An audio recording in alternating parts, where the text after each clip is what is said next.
বিসমিল্লাহির রহমানির রহিম। আসসালামু আলাইকুম রহমতুল্লাহি ওয়া বারাকাতু।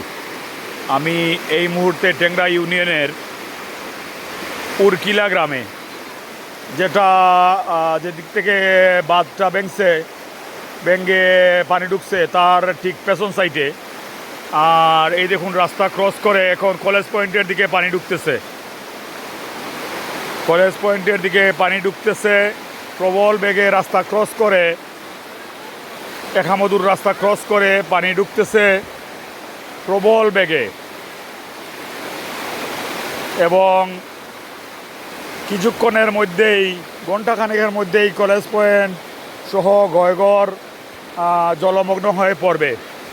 সবার দেখার সুবিধার্থে আমি এই ভিডিওটি করলাম।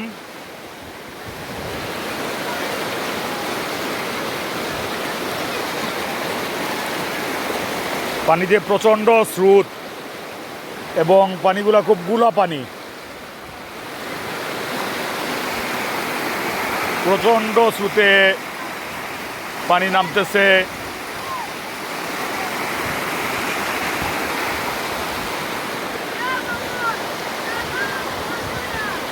আল্লাহ সবাইকে হেফাজত করুন। আপনারা সবাই দোয়া করবেন।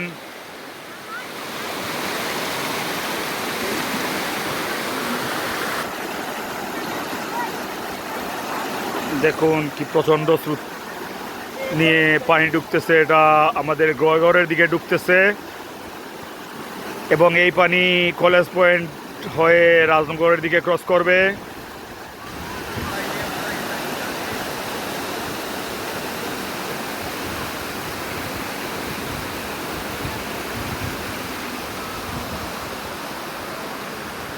বিস্তীর্ণ অঞ্চল প্লাবিত, তার মধ্যে আবারও বৃষ্টি শুরু।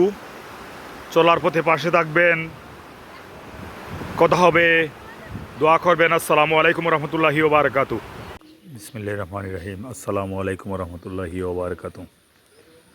আমি এই মুহূর্তে আকুয়া গ্রামে, গয়গরের শেষ প্রান্ত এবং আকুয়া গ্রামে। তো আকুয়াতে পানি সয়লাব, জলমগ্ন হয়ে গেছে পুরো আকুয়া। আর আমি এখন বাঁধের উপর দাঁড়ানো। এই বাঁধ পানিটা আটকে রেখেছে। এটা ওয়াবদার বাঁধ। এই পাশে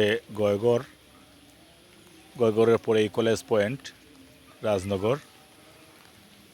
আর এটা টেংরা ইউনিয়ন, আকুয়া গ্রাম। পাশে থাকুন। আসসালামু আলাইকুম রহমতুল্লাহি ওয়া বারাকাতু। এই মুহূর্তে বাঙ্গারহাট, বন্যাপ্লাবিত আকুয়া, সৈয়দনগর, বাঙ্গারহাট, এবং বাঙ্গারহাট যাওয়ার রাস্তা পুরোপুরি পানিতে ডুবে গেছে, এবং পুরো এলাকা জলমগ্ন। আপনারা সবাই দোয়া করবেন। আসসালামু আলাইকুম রহমতুল্লাহি ওয়া বারাকাতু।